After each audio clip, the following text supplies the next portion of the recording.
rogando a Deus, em nome do Cristo, o auxílio dos bons espíritos, para estudarmos o Evangelho nas anotações de João, Nicodemos visita a Jesus.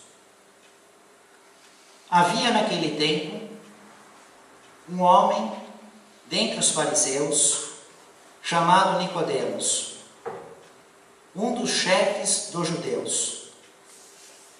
Este veio encontrar-se com Jesus à noite. Ele disse: Rabi, sabemos que és um mestre enviado por Deus para instruir-nos, porque ninguém seria capaz de fazer os sinais que tu fazes, se Deus não estivesse com ele. Chefe dos judeus, alguém muito bem de vida e que ensinava a lei, a Torá, ensinava. Vejam a responsabilidade e o status fariseu dos principais chefes dos judeus. E devido a esse status, ele que realmente desejava aprender, buscava a compreensão, é que Nicodemos procura Jesus à noite, para não ser visto.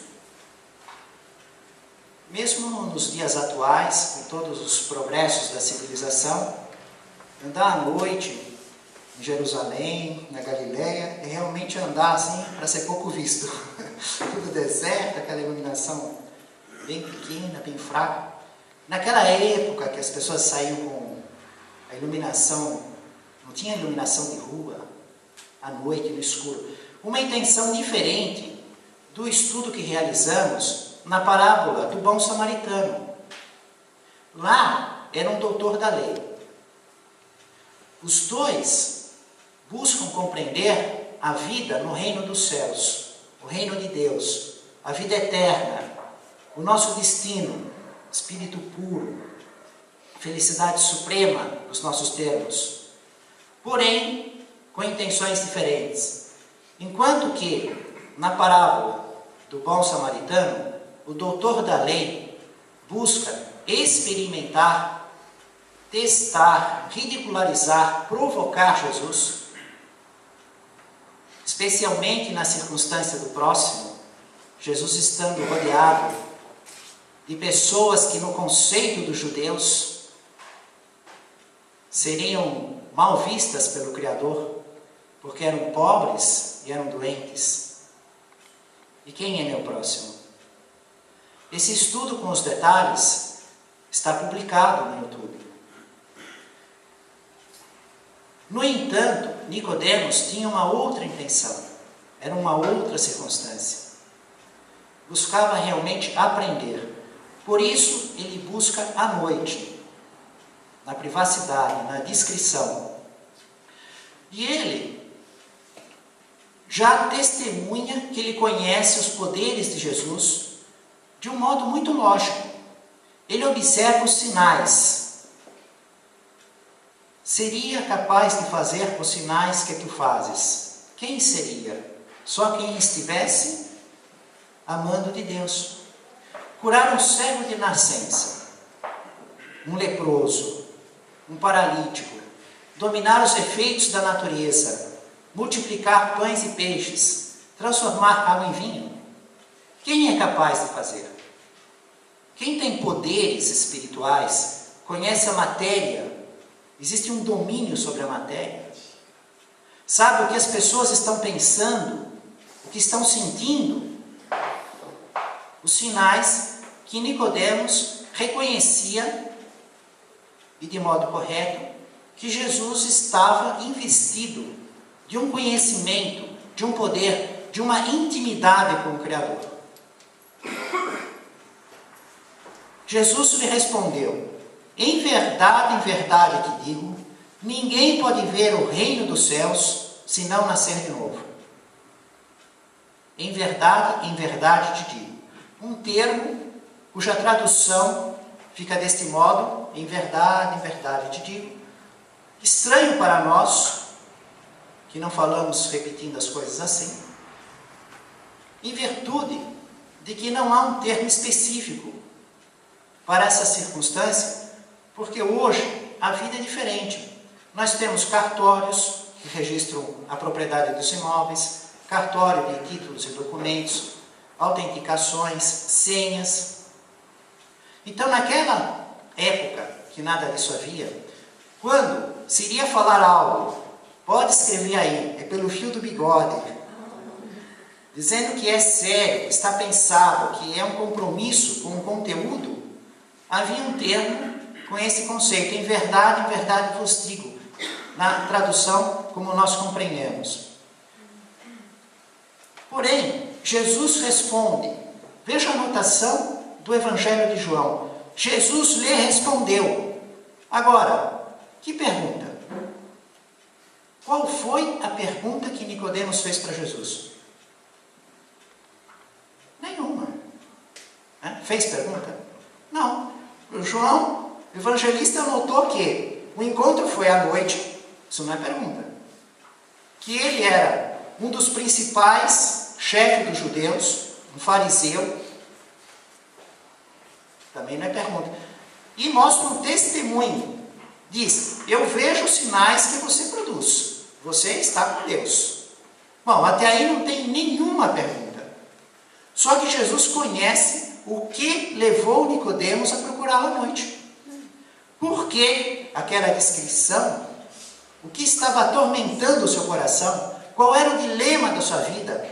Ele que era professor e não queria entrar no ridículo, não queria ser visto por ninguém. Já pensou ele tão rico, tão importante, que ensina a todos, e procurar um galileu que vem de bom de Nazaré, pobre, andando com pescadores, né? Que o povo ia pensar nisso? Qual é a sua moral? Porém, ele não faz nenhuma pergunta. E João responde, Jesus respondeu. O que vamos ver então na sequência? Se Nicodemos continua a conversa normalmente, é porque ele estava pensando em perguntar isso. Ele foi até lá à noite, na descrição, pensando em aprender o que Jesus ensinaria, como ele falaria a respeito da busca do reino dos céus, da vida eterna. Mas não precisou falar. Isso estava dentro dele. Jesus, sabendo o motivo, já lhe respondeu isso, né? Que para ver o reino dos céus é necessário nascer de novo. Deu para entender? Não entendemos nada. Aqui no Centro Espírita Cristão, não entender nada é uma vergonha enorme. Todo mundo sabe. Até mesmo quem não é espírita está entrando aqui assim, de repente está aí no público, né? Aproveitou que estava chovendo e falou: deixa eu entrar nesse abrigo. Olha que jardim maravilhoso. Que jardim maravilhoso, vou ficar por aqui. Ouvi dizer que no Espiritismo ninguém paga nada para entrar nem para sair, é tudo de graça. Ainda corre o risco de ganhar algum presente, de vez em quando a gente dá um livro dos Espíritos, o Evangelho segundo o Espiritismo. E ele está aí, ele sabe que Espiritismo é reencarnacionista, tem reencarnação, né? Então nós compreendemos, nascer de novo, o que é a reencarnação, porque estudamos e sabemos, inclusive observamos a vida no mundo espiritual, e é um dia a dia nosso. Não é nem assunto de estudo, porque é aquele, vai aprender a letra, primeiro é as vogais, A, E, I, O. Depois vem o alfabeto com as consoantes, né? Isso para nós, o que é o espírito, e depois as vidas sucessivas. Então isso está na alfabetização para nós. Então nós nos ocupamos, de modo mais profundo, com a vida no mundo espiritual, com questões delicadas da reencarnação. E não se há ou se não há. Mas pode haver algum irmão que está aqui e ainda não para ele olha a letra, interpreta de um jeito, de outro, dentro desse contexto. Para nós é fácil porque compreendemos o corpo espiritual, o perispírito e o corpo carnal. E sabemos que nascer é juntar os corpos, o corpo espiritual, o perispírito, que é de uma natureza material, semimaterial, quinta essência da matéria, melhor, matéria radiante para a nossa época, de uma intensidade tão rápida que escapa aos controles instrumentais acadêmicos da nossa época, porque de época em época observamos melhor a matéria. Então, nascer é juntar os corpos mediante uma transformação, morrer é separar os corpos, o corpo espiritual do corpo carnal, mediante outra transformação, sem jamais perder a identidade, a individualidade, mas ocorrendo transformações. A semelhança de um avião, que é sempre o mesmo avião, só que em voo ele funciona de um jeito, com leme, com velocidade, com os pedais, com o manche. Na Terra é outra conversa, ele fica limitado, os pedais, né, dentro desse contexto, o carrinho que vai buscar, o carrinho tão pequenininho, puxando aquele avião enorme para cá, para lá, depois a força daquele carrinho com o avião lá em cima, como se colocássemos uma roupa para entrar dentro do mar, limitando todos os nossos movimentos e ficássemos no fundo do mar, com visão, com movimentos, com olfato, tudo limitado. E aí saindo, tira a roupa. Não perdemos a nossa individualidade. Porém, Nicodemos não conhecia essa realidade. O corpo espiritual, o perispírito, a transformação, a junção, a separação. Perguntou-lhe Nicodemos: como pode um homem nascer sendo já velho? Porém, porventura, tornar a entrar no ventre de sua mãe e renascer? Poderá, porventura, tornar a entrar no ventre de sua mãe e renascer? Logo, essa pergunta, ele mostra que Jesus sabia o que ele estava pensando, ele não contesta. Ele não diz assim: eu não vim falar nada do reino dos céus, eu vim pedir açúcar emprestado, acabou meu açúcar. Ele não fala nada, ele continua certo, eu vim fazer eleição ao homem e sabia meu pensamento. É mais um sinal, vocês vejam, é outro sinal. Ele sabia o que ele estava pensando, né? Só que ele não entende como nascer de novo. Olha o tamanho que eu estou, eu vim da barriga da mamãe, isso ele já percebia. Ele não acreditava no voo da cegonha, né? Porque tem criança que acredita que fica olhando para o céu, esperando a cegonha. Ele já sabia que era da barriga da mamãe, só que ele não sabia como é que ele ia voltar para lá. Como eu volto para lá? Minha mãe já morreu, como é que não dava, nascer de novo de que modo? Né? Ele não conseguia compreender essa realidade. Esta já foi a primeira tentativa que Jesus fez para ensinar Nicodemos a respeito de ver o reino dos céus, nascer de novo, viver em muitos corpos, muitas vidas, muitos mundos. Porém, ainda não teve êxito, né? Nós sabemos o final dessa história. Nicodemos vai aprender a respeito da reencarnação, das vidas sucessivas, até o fim do diálogo com Jesus? Vai aprender ou não vai aprender? Não vai aprender. Será que ele já aprendeu até hoje? Quantos Nicodemos será que existem aqui na Terra, né? São colegas, os Nicodemos, não compreendem ainda nascer de novo, porém acredita em Jesus pelos seus sinais. Toda pessoa que acredita em Jesus pelos seus sinais, reconhece que ele é de Deus, mas não compreende nascer de novo, Nicodemos, né? Mesmo que o nome seja Alberto, Valéria, o que pensas, como entendes, Nicodemos ou... Bom, então nós vamos observar que serão 3 tentativas, 3 oportunidades, 3 modos diferentes de ensinar, e Jesus aumenta os degraus, assim, né? Primeiro ele foi muito simples, rápido. Se Nicodemos tivesse um pouquinho de compreensão espiritual, conhecesse o perispírito, ele já ia entender. Já dava para ele calcular, saber e tal, mas foi insuficiente. Então, na segunda tentativa, na segunda oportunidade que Jesus oferece com o seu ensino, Jesus lhe responde: em verdade te digo, se alguém não renascer da água e do Espírito, é importante isso, né? Ele falou e não falou ou. Ou um dos dois passa. E tem que ter os dois. Tem que renascer da água e também do Espírito. Não poderá ver e entrar no reino de Deus. O que nasceu da carne é carne. Ele falou em água e agora ele está falando em carne. E o que nasceu do Espírito é Espírito. Ele falou de Espírito e continua falando de Espírito.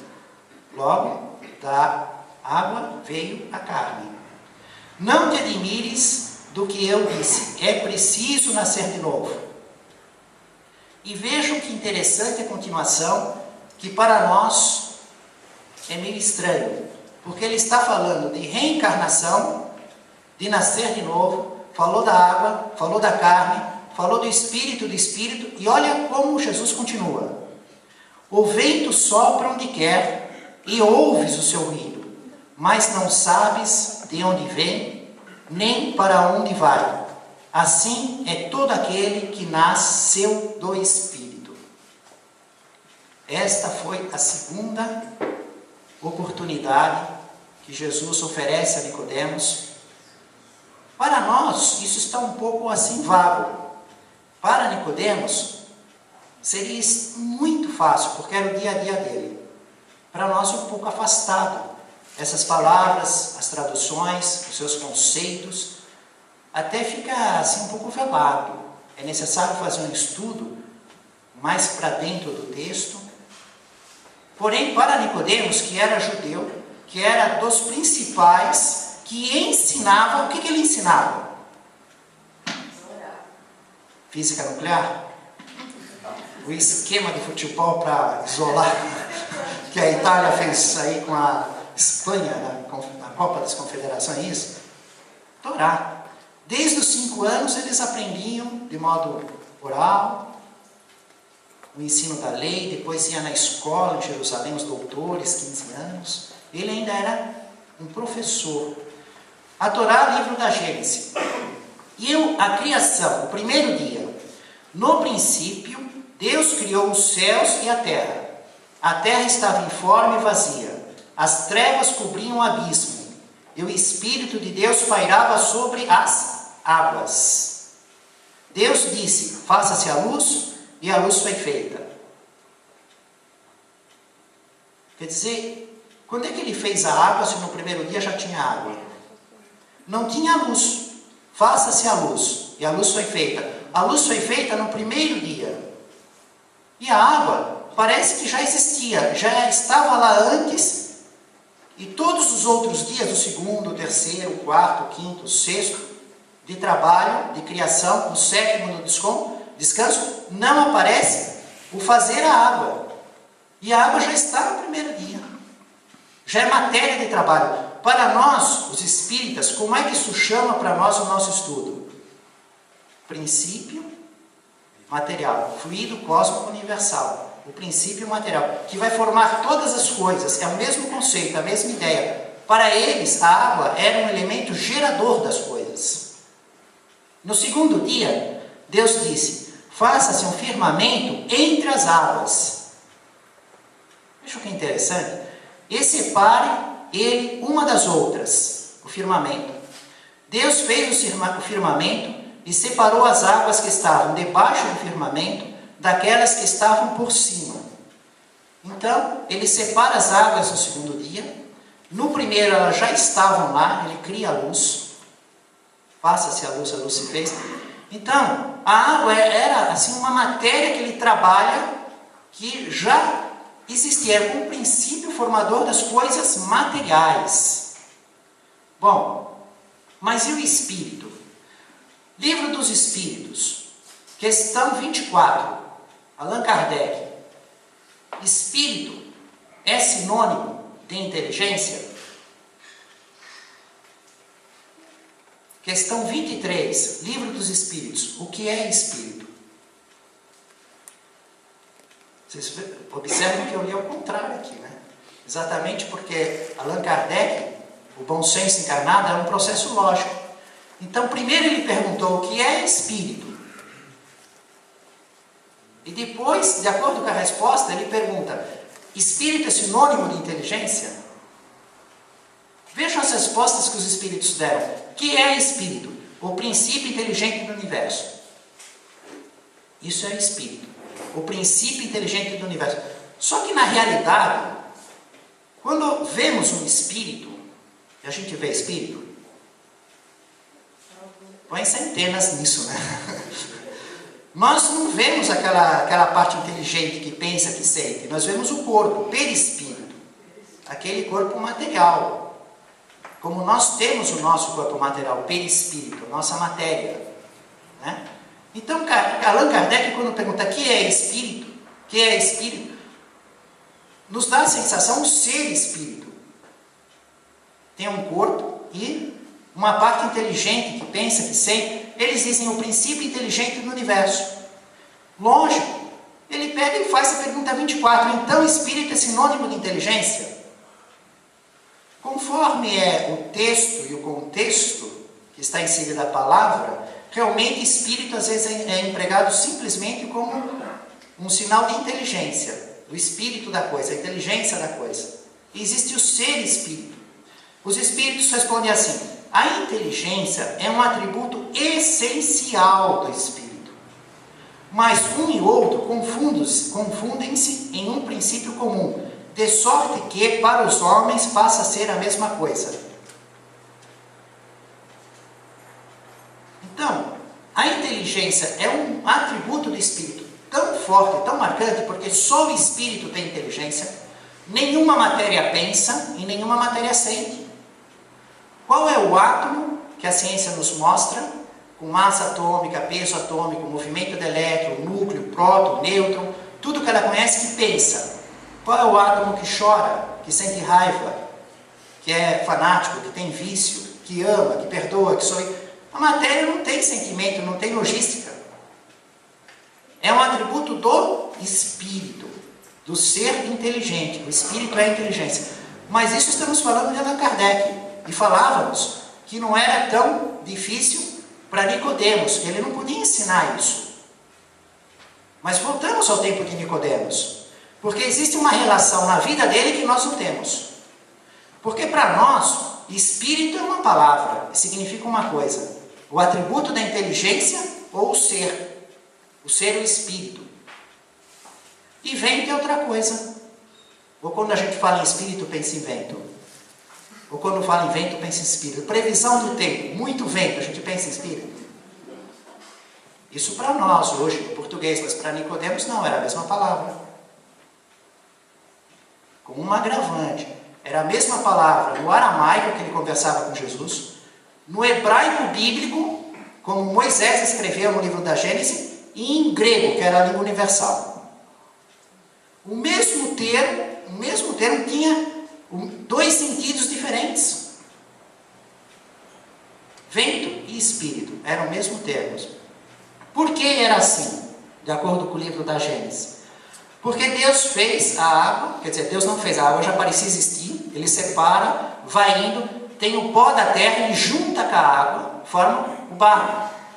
Aquele é o corpo carnal, ele vem da água com o pó da terra, certo? E depois Deus sopra nas narinas e o homem passa a ter alma vivente. Então note bem, Deus sopra nas narinas. Estraguei a gravação. Desculpe. Deus sopra nas narinas e o homem passa a ter alma, espírito.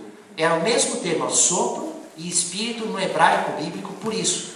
Tem dois sentidos diferentes, vêm do mesmo termo. Para nós, existem outras palavras nesse contexto. Por exemplo, a palavra pena. Dó, prisão, da sentença do juiz. Mas, modernamente, nós estamos sempre nos lembrando da palavra pata. Essa é muito mais alegre, né? Palavra com vários sentidos. Quando o pato perde a pata, o pato fica viúvo ou perneta? Qual o sentido da palavra pata? Palavra com vários sentidos. Então, a questão da inteligência, que Jesus diz, é que tinha que nascer da água, do princípio material, da carne, um novo corpo de carne, e em inteligência, em pensamentos. Os dois. Vejam, como nós vamos atingir o nível da hierarquia espiritual, ser espírito puro, só nesta vida, é possível? Maria Madalena, apóstolo Paulo, Saulo de Tarso, os maiores expoentes de salto da evolução da hierarquia, quando desencarnaram já estavam espíritos puros e perfeitos como Cristo? Não estão obrigados a nascer de novo? Não estão longe ainda da perfeição? Então, é necessário nascer de novo, eles vão ter que nascer na carne. Vários corpos. Um corpo só não é possível. Vamos precisar muitos e muitos e muitos e muitos corpos. Não é?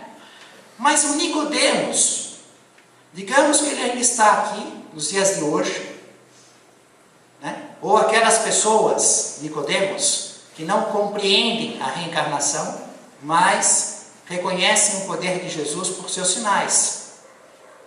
E que eles estivessem na época do Cristo, estão hoje com o mesmo pensamento, 2000 anos, e tivessem trocado de corpo 7 vezes, 10 vezes.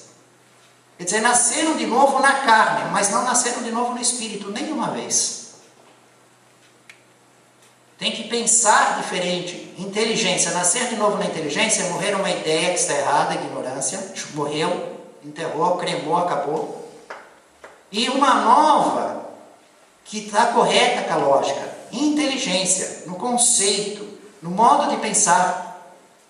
Por exemplo, nós aqui, homens, não estou falando com os espíritos, né? Homens, almas, espíritos encarnosos. Aqui, durante o tempo do nosso estudo, da nossa palestra de estudo, nós estamos nascendo de novo na carne, na água?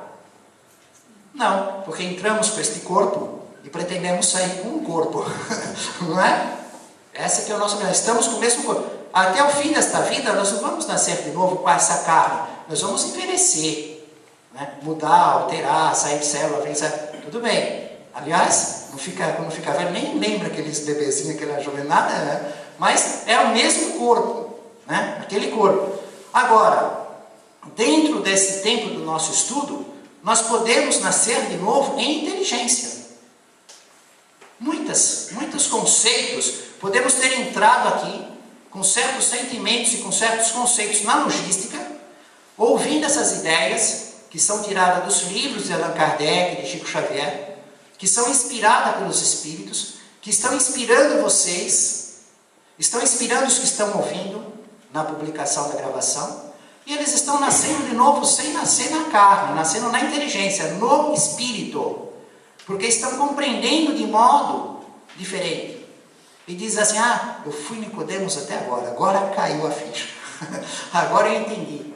Ou mudando certos conceitos, de entender por que é necessária a reforma íntima, buscar os conhecimentos, o progresso espiritual.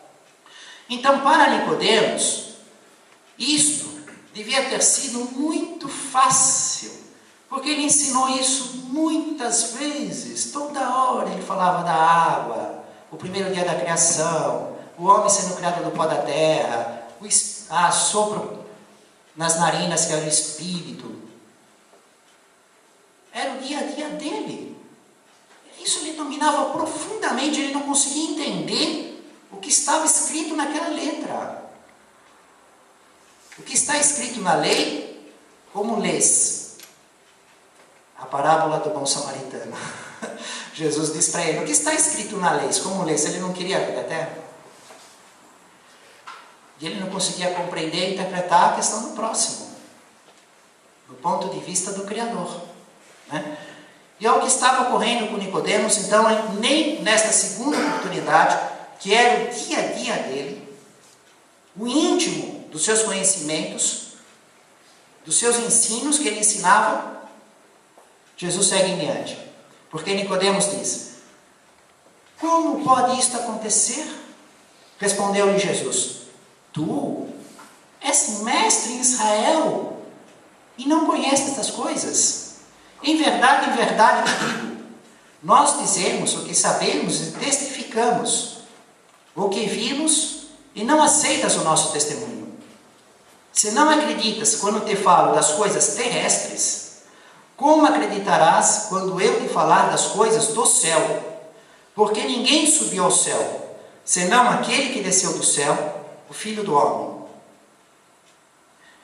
E Jesus diz: como é que pode uma coisa dessa estar acontecendo?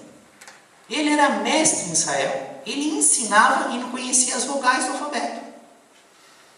E isto é uma realidade dos nossos dias.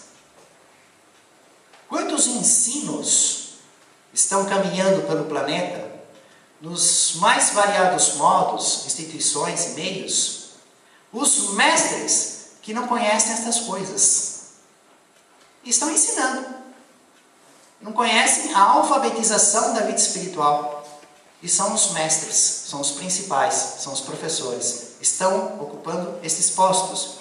Jesus diz assim, que ele esteve com Deus, e só ele, e vem testemunhar, e não é aceito, não é reconhecido no seu testemunho do nascer de novo. E continua, né? Continua não sendo reconhecido. Está no Evangelho de João. Só eu estive com Deus. Continua, não tem nenhum outro espírito puro, perfeito aqui na Terra.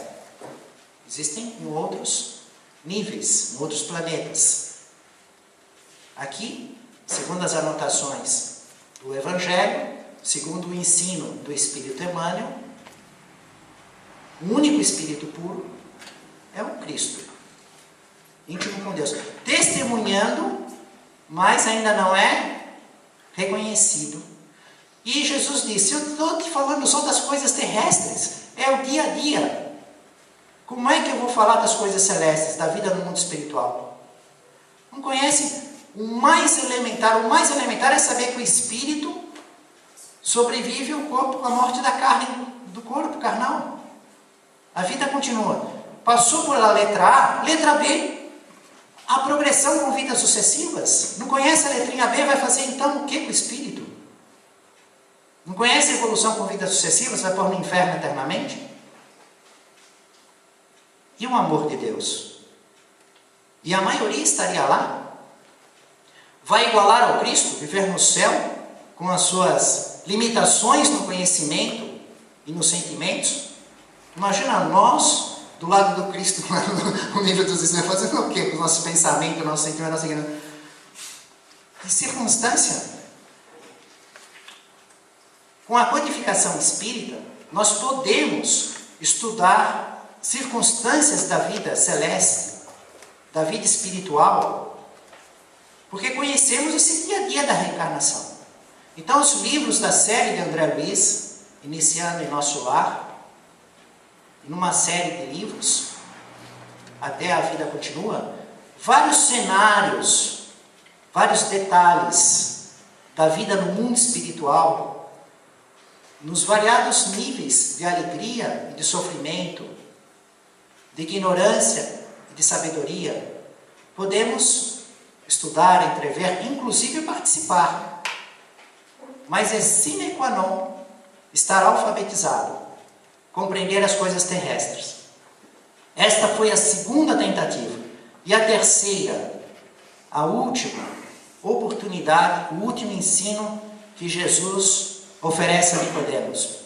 Assim como Moisés exaltou a serpente no deserto, assim é preciso que o Filho do Homem seja exaltado, para que todo aquele que nele crê não pereça, mas tenha a vida eterna.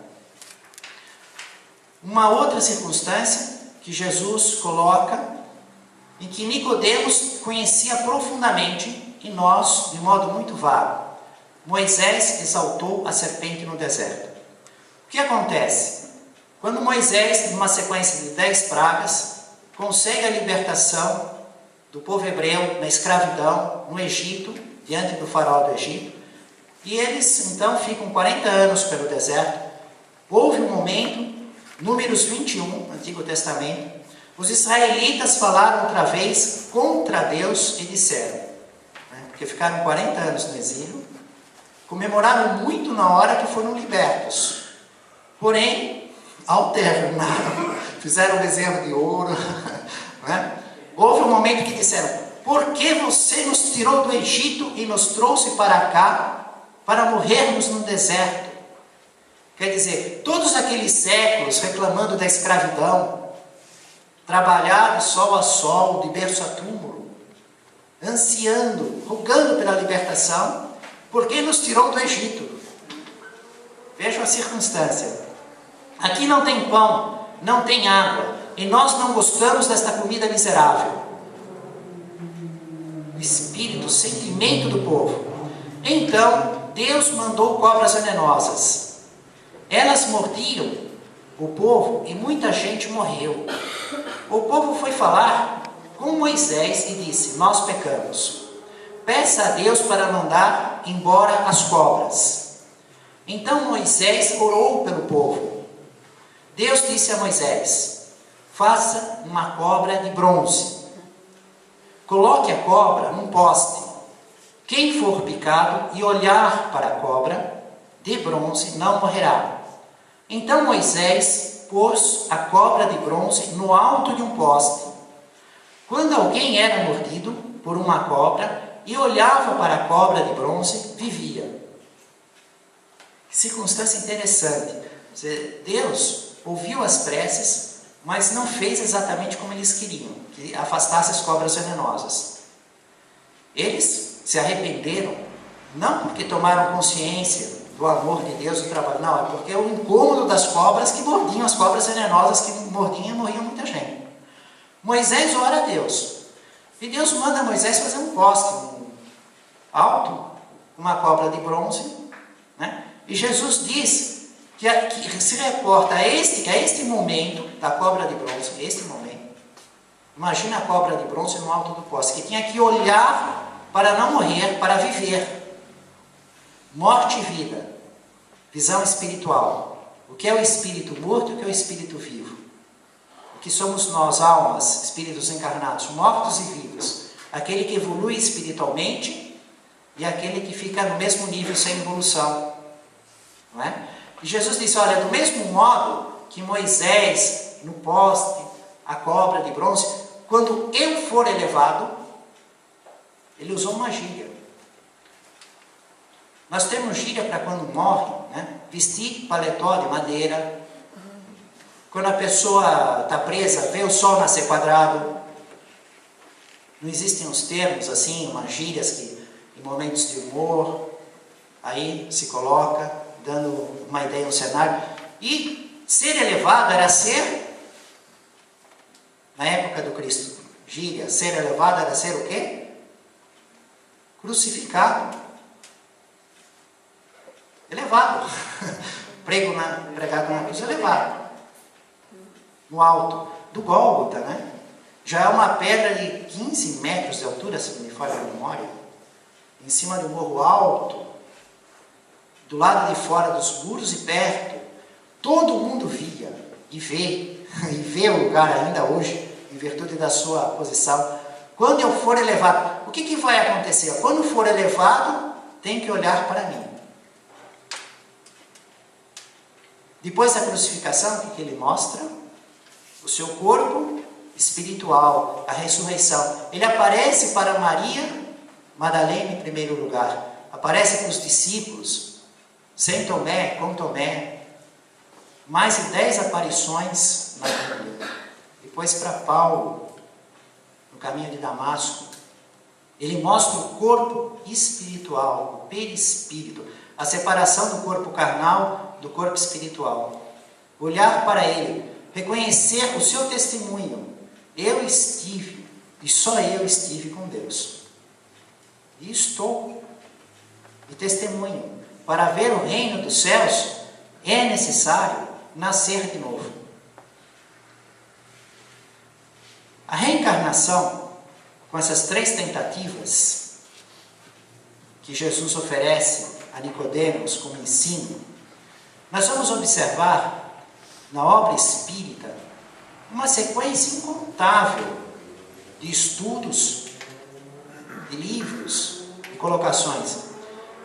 Allan Kardec, o Livro dos Espíritos, não precisa nem citar, não vou falar capítulo, nada, porque é básico, é obrigação de cada um de nós, espíritas cristãos, de estudarem e conhecerem esse conteúdo, essa logística desses capítulos, pluralidade das existências, o espírito se preparando, voltando, todos esses detalhes que são informados no conjunto de perguntas e respostas. A Revista Espírita, o Jornal de Estudos Psicológicos, de 1858 até 1869, tem 96 estudos sobre reencarnação. 96 estudos. Vejam só. Um mais emocionante do que o outro. Eu separei aqui o tema de 4, não vamos fazer o estudo. Mas olha só o estudo que Allan Kardec fez com sua pesquisa em relação a esse tema, com os espíritos que se manifestaram pelos médiuns. Em 1858, palestra com o espírito de Mozart sobre a necessidade da reencarnação. Quer dizer que o espírito de Mozart participou da codificação espírita. Revista Espírita, 1858, conversou com Allan Kardec a respeito da necessidade da reencarnação. 1859, a doutrina da reencarnação entre os hindus. Um estudo a respeito disso. 1863, a reencarnação constatada pelo sonambulismo. Tema apaixonante, né? A alma se desdobra durante o sono do corpo, de repente se levanta os inventários das vidas passadas, as personalidades, os dramas, para reviver, para discutir, mas está nessa matéria e não temos tempo para adentrar, vamos passando, espiando quanta coisa emocionante, magnífica sobre reencarnação temos na doutrina espírita. 1860, a reencarnação de uma vítima do massacre de São Bartolomeu. Outro que foi fascinante pelos detalhes históricos. E muito mais. Entrando em Chico Xavier, na produção mediúnica de Chico Xavier. De longe a maior. Mais de 400 livros. De perto a melhor. De longe a maior, de perto a melhor. Psicografia em braille, em inglês, escrito invertido. Na palestra, Jesus disse: verás o céu aberto e os anjos de Deus descerem e subirem sobre o Filho do Homem. Também publicada. O livro Missionários da Luz. Detalhes da reencarnação de Segismundo, capítulo 13, 14 e 15, contando minúcias de um complexo processo de reencarnação, inclusive com o drama de nascer de novo da água do espírito, porque havia de mudar o jeito de pensar entre o espírito a reencarnar e quem seria o pai, porque estava impedindo o processo, em virtude das vivências de vidas passadas. Espetacular, inclusive para médicos, observarem aquelas descrições, aqueles detalhes que ele aborda a respeito da reencarnação. O Espírito André Luiz, Missionários da Luz. O livro Boa Nova. Livro Boa Nova. Aí temos Revelação. Revelação do livro Boa Nova, capítulo 14.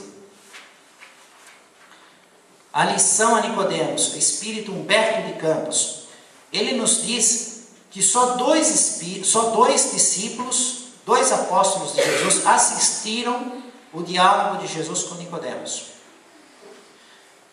André e Tiago. Isso, inclusive, nos coloca em certo desafio. Desafio do quê? Do bom senso. Porque quando olhamos vários livros falando de Nicodemos, vários estudiosos, e fazendo especulações da conversa de Nicodemos com Jesus, desta visita, algumas delas não batem com esse conteúdo aqui do livro Boa Nova. E aí, o nosso bom senso está desafiado. Ficamos com a produção mediúnica do Chico Xavier ou ficamos com a outra? Não é? Eu tenho que dar risada mesmo. Bom, pela produção mediúnica de Chico Xavier, com aval, de longe é maior, de perto é melhor, esse diálogo que causou perplexidade para dois dos seus apóstolos, André e Tiago. E resumindo muito a circunstância do diálogo de Jesus com os seus apóstolos, André e Tiago, Jesus diz para eles que o mais importante é sentir a lei do que raciocinar a lei.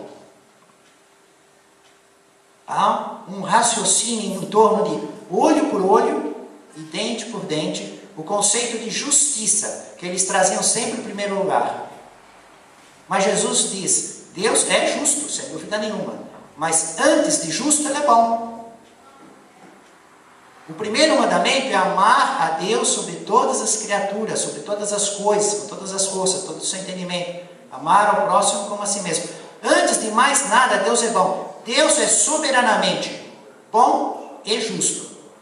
E não justo e bom. Porque diz o bom senso que quando tem dois sócios, o mais importante, o que tem mais caixa, vem primeiro o nome, depois vem o outro. Então, Deus, o atributo principal, Deus é infinito em tudo, mas primeiro a bondade, depois a justiça, soberanamente bom e justo. O fato é que Tiago e André ficaram assim, entusiasmados com a exposição de Jesus, e Tiago solicitou para Jesus, porque estavam só os dois, né? Nicodemos veio, conversou com Jesus, Tiago e André assistiram, ficaram perplexos, não entenderam também, como Nicodemos não entendeu. Nicodemos foi embora sem entender, e aí eles começaram a conversar com Jesus, colocar suas circunstâncias, raciocinando e não sentindo. Jesus corrigiu isso, e aí Tiago ficou deslumbrado. Ai, que coisa linda, que maravilha. Pregação de amanhã eu já vou anunciar, que nem eu fazendo as palestras aqui, né? Os temas da palestra. Pregação de amanhã vai ser nascer de novo para ver o reino dos céus. E Jesus disse, Tiago, você não entendeu nada. Como é que pode? Você não viu que um doutor da lei saiu daqui sem entender? Quem ensina não entende? Como é que eu vou falar isso para o povo? Quem vai entender? Vocês mesmos demoraram, ficaram perplexos. Então, Jesus disse assim para Tiago, que mais tarde ele enviaria o Consolador prometido, que viria para ampliar o que não poderia ser dito naquele tempo, corrigir o que as interpretações humanas fizessem de errado e lembrar o que for esquecido. Exatamente o que está fazendo a codificação espírita de Allan Kardec e o seu desenvolvimento na produção mediúnica de Chico Xavier. O livro O Consolador Emmanuel, O Consolador, questão 32. Consolador. Aspecto filosófico, científico e religioso. Olha o detalhe da reencarnação. O que é para nós pauta? É saber se existe ou não existe reencarnação?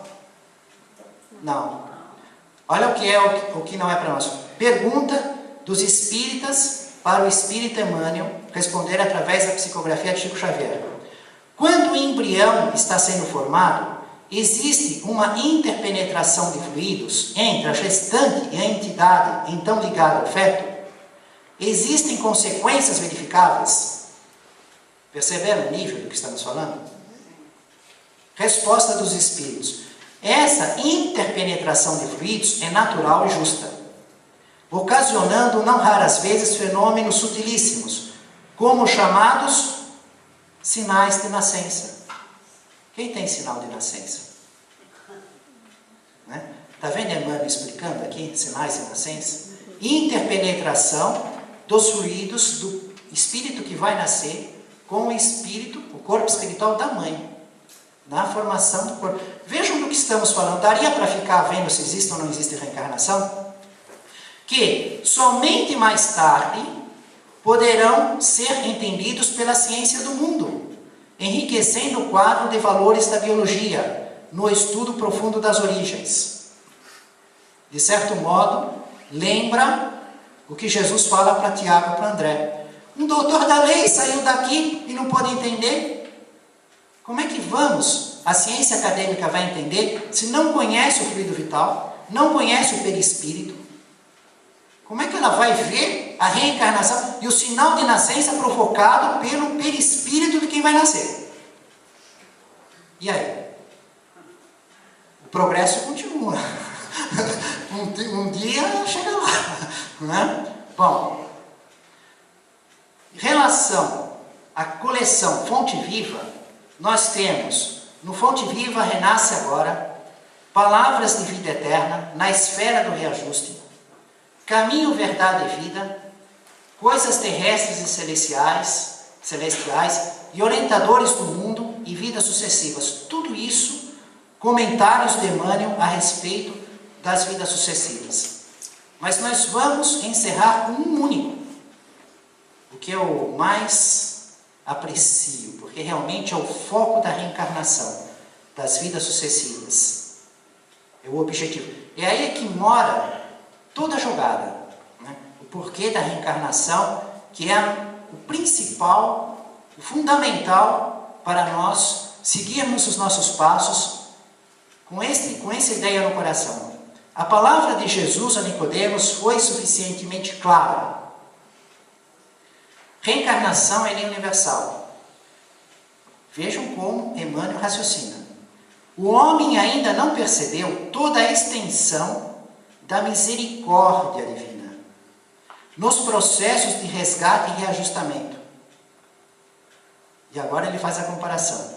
Entre os homens, o criminoso é enviado a penas cruéis, seja pela condenação à morte ou nos sofrimentos prolongados. A providência, todavia, corrige amando. O homem corrige castigando. Deus corrige amando. Não encaminha os réus a prisões infectas e úmidas. Determina somente que os comparsas de dramas nefastos troquem a vestimenta carnal e voltem ao palco da atividade humana, de modo a se redimirem uns à frente dos outros. De longe o maior. De perto. De novo muitas vezes. Foi que nem Nicodemos, eu venho falar, a gente entra, sai, não aprende nada, ela vai fazer o quê? Foi lá, ficou sozinho com o Cristo, entrou e saiu, não sabia nada. Vamos lá. Para a sabedoria magnânima, nem sempre o que errou é um celerado, como nem sempre a vítima é pura e sincera. Deus não vê apenas a maldade que surge à superfície do escândalo. Conhece o mecanismo sombrio de todas as circunstâncias que provocaram o crime. Vejam quantos detalhes. Comparar como um homem pune e como Deus corrige. Os mecanismos sombrios das circunstâncias que envolvem todos nós. O Pai, contudo, identifica as necessidades de seus filhos e reúne-os periodicamente pelos laços de sangue ou na rede dos compromissos edificantes, a fim de que aprendam a lei do amor, entre as dificuldades e as dores do destino, com a bênção de temporário esquecimento. Vejam que maravilha, podemos ter um temporário esquecimento das nossas mazelas, dos nossos tormentos, das nossas fraquezas e ignorâncias, de tudo aquilo que prejudicamos aos outros e a nós mesmos, para ter novas oportunidades. O Pai, contudo, identifica as necessidades de seus filhos e reúne-os periodicamente pelos laços de sangue ou na rede dos compromissos edificantes, a fim de que aprendam a lei do amor entre as dificuldades e as dores do destino, com a bênção de temporário esquecimento. Vejam que consolo maravilhoso. As nossas fraquezas, ignorâncias, os nossos erros, a dor da consciência no mundo dos espíritos e a bênção de uma nova vida com esquecimento para novas oportunidades. Quem de nós gostaria de ser esta vida no momento do nosso passamento e aí termos um julgamento pelo que fizemos nesta vida para termos um destino eterno? Quem quer arriscar? Uma mãe e um filho, né? E se a mãe vai para um lugar e o filho vai para outro, só existisse 2 destinos? Ganhou, mas não levou. Reencarnação é misericórdia divina, que os homens ainda não conseguiram compreender. Família espiritual de Jesus, no caminho do reino dos céus, em nome do Mestre Jesus, louvado seja Deus.